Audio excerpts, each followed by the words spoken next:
네, 안녕하세요. 우리가 15단원에서는 기업이 주식이나 채권을 통해서 자금을 조달하려고 할 때, 즉 자본을 조달하려고 할 때, 수반되는 절차, 뭐 관계자, 아니면 따라야 되는 규정, 뭐 이런 것들에 대해서 공부를 하고 있습니다. 어, 제가 지난번에 그냥 수업 동영상 중에 청약이라는 말을 그냥 말씀을 드렸었는데, 어, 아파트 청약이라는 말을 들어보셨죠? 그래서 부모님 아니면 어른들이 아파트 어떤 공고가 떴어. 그러면 그 아파트를 사고 싶다라고 청약이라는 것을 이렇게 하게 됩니다.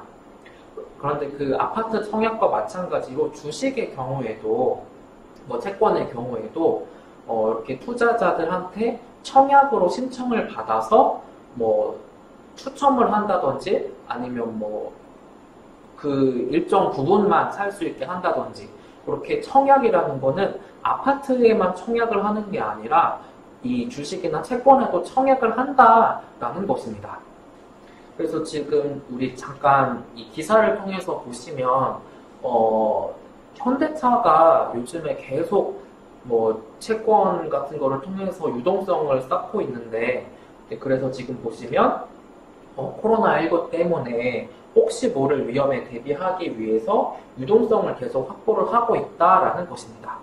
그런데 회사채를 통해서 최대 600억 원, 6천억 원을 조달을 하려고 하는 것이고, 여기 지금 보시면, 이렇게 미래에셋, 대우, KB, NH투자증권과 같은 증권사들의 도움을 받아서 채권을 발행을 하려고 하는 것입니다. 그리고 이렇게 청약을 이렇게 받는다라고 나와 있고 청약 경쟁률이 2.86대 1이다라고 그러니까 이거를 청약을 한다고 해도 다 채권을 살 수 있는 건 아니구나 라는 이야기가 되겠습니다. 그래서 이렇게 청약이라는 말에서 아파트만 청약을 하는 게 아니고 주식이나 채권 투자를 하기 위해서도 이렇게 청약이 존재하는구나를 아시면 되겠고요. 이제 또 아까 현대차의 경우에는 청약 경쟁률이 1을 넘었으니까 다 투자를 할 수 있는 게 아니잖아요. 근데 여기 지금 보시면 우선 그 메리츠 금융지주 메리츠 증권, 메리츠 화재를 자회사로 갖고 있는 메리츠 금융지주가 채권 발행, 어떤 채권 중에서도 연고채라는 것을 발행하려고 했는데 청약을 그래서 받았다 아니면 수요 예측을 했는데 굉장히 수요가 적었다라는 것입니다. 그러니까 청약 경쟁률이 1이 안 됐다라는 것으로 생각을 하시면 되겠죠. 그래서 지금 뭐 여러 가지 국내외 경제 상황이 좋지 않기도 하고 여러 가지 요인 때문에 이 메리츠 금융지주의 연구체 발행에는 뭐 이렇게 그 수요가 많이 몰리지는 않았다라는 것입니다. 그리고 이제 KCC라는 회사 들어보셨죠? 그래서 KCC라는 회사도 회사채를 통해서 자금을 조달하려고 하는데 청약을 받아봤더니 청약에 실패했더라. 마찬가지로 뭐 코로나19 사태 때문에 건설업이 안 좋기도 하고 전반적인 경제가 안 좋기도 하다라는 것이고요. 그리고 이 회사 KCC의 경우에는 미래에셋 대우랑 한투증권, 한국투자증권이 실무를 맡았고 주관사로 참여를 했고, 그러니까 채권 발행 업무를 도와주는 회사 주요 회사로 참여했고, 그다음에 신한금융투자, 하나금융투자, 그다음에 하이투자증권은 인수단으로 이렇게 참여를 했다라고 합니다. 네, 그래서 우리가 뭐 회사의 경우 이렇게 자금 조달하고 뭐 또 갚거나 아니면 추가 조달하거나 롤오버 하거나 하는 것이 굉장히 일반적으로 일어나는 일이거든요. 그래서 청약이라는 것은 뭐 요런 상황에서 이렇게 나올 수도 있구나 라는 것을 살펴보신 것이 되겠습니다. 그러면 다시 강의 노트로 돌아가서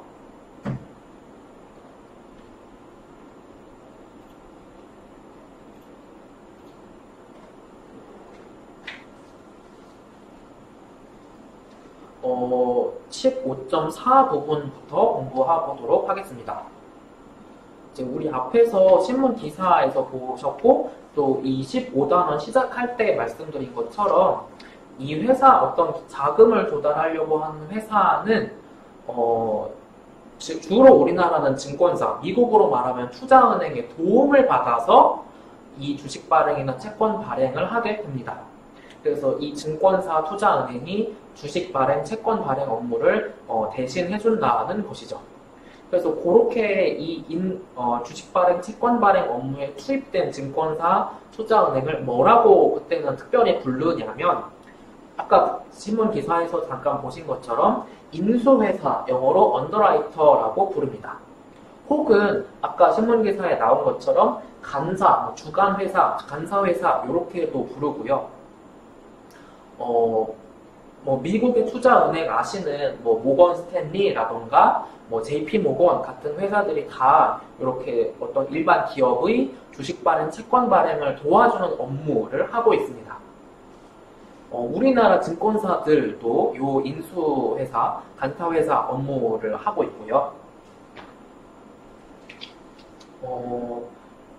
이제 이 인수회사는 어떻게 돈을 버냐면, 이 인수 과정에서 어떻게 돈을 버냐면, 이 자본을 조달하려고 하는 회사가 총 100만큼 주식을 발행을 해서 자금 조달하려고 해.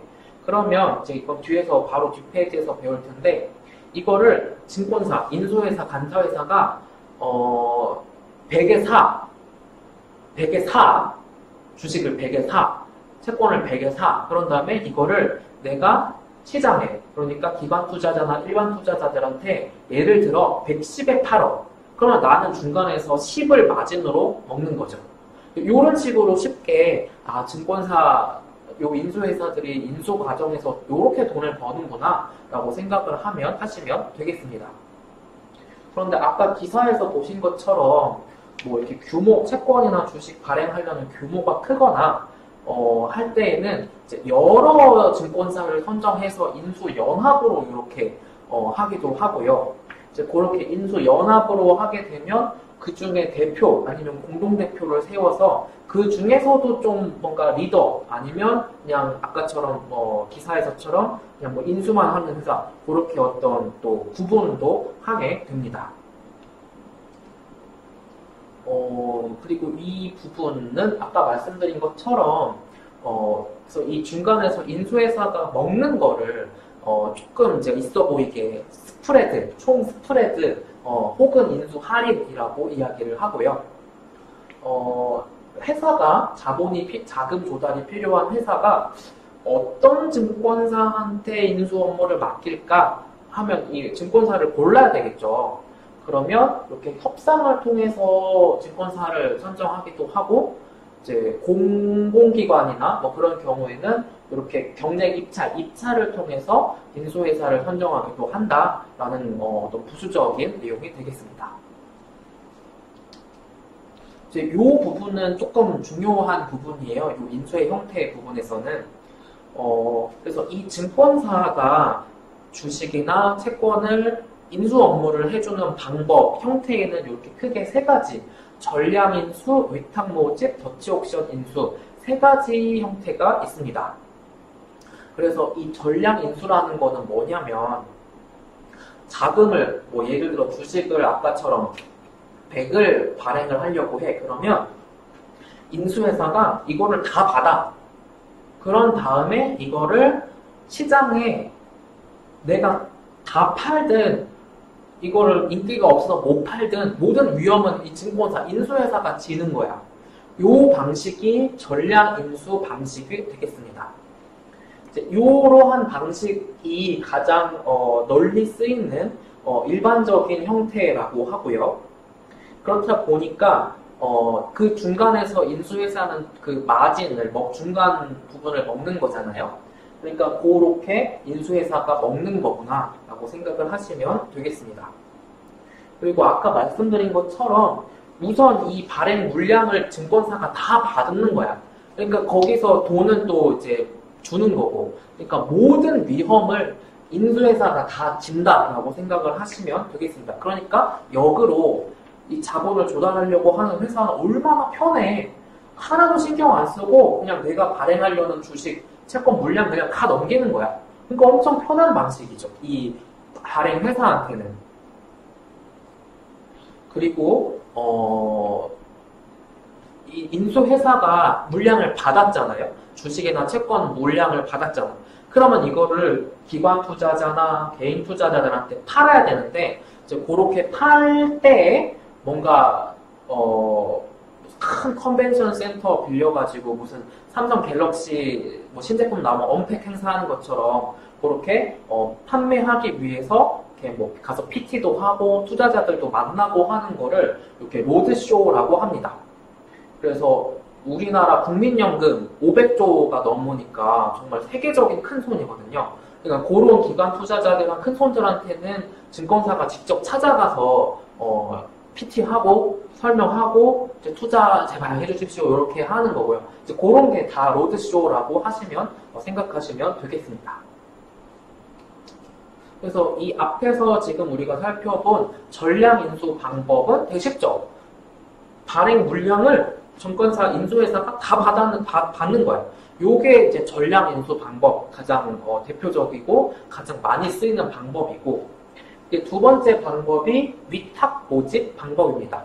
이제 요거는 그냥 요 개념만 아시면 되는데 교과서에서도 딱 이렇게밖에 안 나와 있어요. 뭐냐면 그냥 최대한 이 발행하려는 주식 채권 물량을 다 팔아주려고 그냥 중간에서 최대한 인수회사는 노력하는 거야. 최대한의 노력만 한다. 이제 그러한 방식이 위탁 모집 방식이 되겠습니다.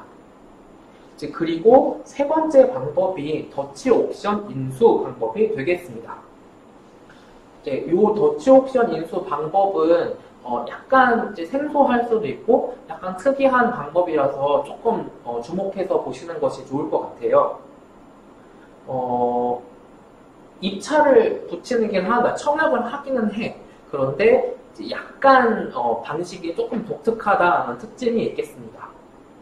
채권 시장에서 널리 쓰이는 방식, 특히 미재무부 채권 발행할 때에는 이 더치 옵션 인수 방법으로 청약을 받는다라고 하고요. 이제 이 방식을 쉬운 예제를 통해서 우리는 굉장히 쉽게 이해할 수가 있는데, 자, 보시면 라이얼 컴퍼니가 총 400주의 주식을 발행하려고 해, 공개 매각하려고 해. 그래서 이거를 청약을 쭉 받아봤더니 5개 회사가 입찰을 해왔어. 그래서 A, B, C, D, E 입찰자가 각각 이만큼의 주식을 한 주당 이만큼으로 사고 싶다라고 입찰을 나한테 인수증권사한테 이렇게 투자 의향을 밝혀온 거야. 그러면 자, 다시 돌아가서 이 라이얼 회사는 총 400주의 주식을 발행을 하려고 한다라고 했기 때문에 한 주당 16에서 요거를 자르게 되면 100주밖에 발행이 안 되는 거고, 14에서 끊으면 무적 200주밖에 발행이 안 되게 되는 거죠. 그래서 이렇게 쭉 가격을 내려가다 보니까 400주를 발행을 하려고 보니 요 12까지 가격이 다운되게 되죠. 그래서 한 주당 결국은 12달러에 이 라이얼 컴퍼니는 주식을 발행하게 되겠습니다. 그러한 가운데 문제가 있죠. 그래서 우선 첫 번째 보시면 입찰자 A, B, C, D가 서로 다른 가격으로 입찰을 들어갔다고 하더라도 결국 마지막에 이 물량이 모두 소화되는 가장 최저 가격인 12달러에 모두 다 이 주식을 한 주당 12달러에 사가게 됩니다. 그래서 이 더치 옵션 인수 방법을 번역하면 한국말로 동일 가격 경매, 즉 이 입찰자들이 서로 결국에는 같은 가격에 사가게 되기 때문에 동일 가격 경매라고 부르게 됩니다. 그리고 또 한편으로는 입찰자가 너무 그러니까 경쟁심이 세서 너무 높은 입찰 가격 내지 않게 보호장치를 마련해 주려고 하는 측면도 있고요. 그리고 네. 다시 문제점 말씀드리는 거를 이제 하려고 하는데, 아까 말씀드린 것처럼 이 나이얼 컴퍼니는 총 400주 주식을 발행하려고 합니다. 그런데 가격을 12달러로 정하게 되는 것을 아까 보셨죠? 그런데 그렇게 12달러로 이렇게 하게 되면 총 이거를 100, 100, 200, 100 합쳐보면 이게 500주입니다. 그런데 발행하려고 하는 물량은 400주밖에 없단 말이죠. 그러면 이것을 그냥 이렇게 배분을 할 수가 있겠죠. 쉽게 예를 들어 500주 중에 내가 진짜로 발행하려고 하는 400주, 그래서 0.8, 80%. 그래서 각각 이렇게 청약한 물량 중에 80%씩만 뿌려서 각 곱하기 한 주당 12달러로 이렇게 판매를 하게 되겠습니다. 그래서 A한테는 100주 곱하기 0.8한 80주를 한 주당 12달러를 받고 판매를 하게 되는 거죠. B, C, D도 각각 12달러에 이제 청약한 수량의 80%만큼을 판매를 하게 되는 것이고요. 그래서 이렇게 발행 자금 조달하려는 회사가 인수회사한테 넘기는 방법이 세 가지: 전량인수, 위탁 모집, 그다음에 더치 옥션 방식, 이렇게 세 가지가 있다. 그런데 지금 보시면 아시겠지만 15단원 우리가 배우고 있는 단원 전체를 통틀어서 이게 다 말이거든요. 줄글이에요. 다 이게 말인데 뭔가 조금이라도 이렇게, 그러니까 계산이 나올 수 있는 부분은 진짜 요 부분밖에 없다. 이렇게 15단원에서는 요 부분만 뭔가 좀 계산 아닌 계산을 필요로 하는 부분이 요 더치 옵션 인수 방법밖에 없다라는 것을 생각하시면 시험 준비를 하시는데 큰 힌트가 되실 것 같습니다. 그리고 이제 여기부터는 15.4에서 마지막 부분에서 여기 그린슈 조항, 매도 금지 기간, 그다음에 침묵 기간, 이렇게 세 가지 조금 서브 부분에 대해서 공부를 할 예정입니다. 그래서 이 그린슈 조항이라는 것은 이 세 가지 각각 이게 누구한테 적용되는 거냐를 조금 구분을 하셔야 되는 건데, 이 그린슈 조항이라는 거는 인수회사, 즉 증권사 투자은행한테 적용되는 규정입니다. 아까 현대차 같은 경우에 청약 경쟁률이 1이 넘어 초과했다고 그랬잖아요. 그런 경우처럼 너무 이 주식이나 채권이 인기 있는 경우 인수회사가 초과 물량을 받아올 수 있습니다. 그래서 여기 지금 보시면 만약에 115%다. 그러면 15%를 초과로 받아올 수 있는 거죠. 그래서 그렇게 해올 수 있는 옵션이 요 그린슈 조항이라는 것입니다. 그래서 이 그린슈 조항은 인수회사에 해당하는 규정, 옵션인 것이고요. 그리고 이 매도 금지 기간이라는 것은 누구한테 적용되는 규정이냐면, 그 회사가 자금을 조달하려고 해, 주식을 발행하려고 해. 근데 그 회사 주식을 그 회사 직원이 사는 경우도 많잖아요. 그래서 만약에 그 회사 직원이 그 회사 주식을 사게 됐을 때 적용받는 규정이 이 매도 금지 기간 규정이 되겠습니다.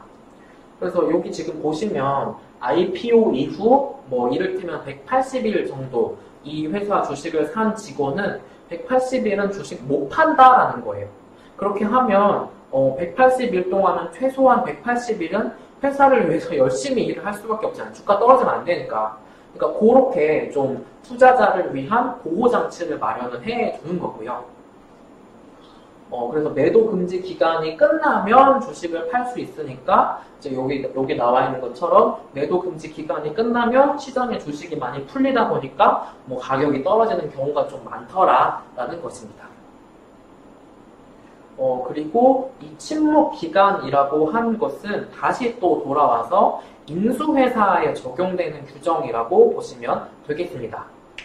뭐냐면, 지금까지는 이 마치 증권사 투자은행이 주식이나 채권 발행 업무만 도와주는 것처럼 제가 설명을 드리긴 했는데, 실제로 나중에 증권사에 가보셔서 뭐 인턴이나 뭐 업무를 해보시면 아시겠지만 이 증권사 안에도 여러 가지 업무에 따라서 부서가 나뉘게 됩니다.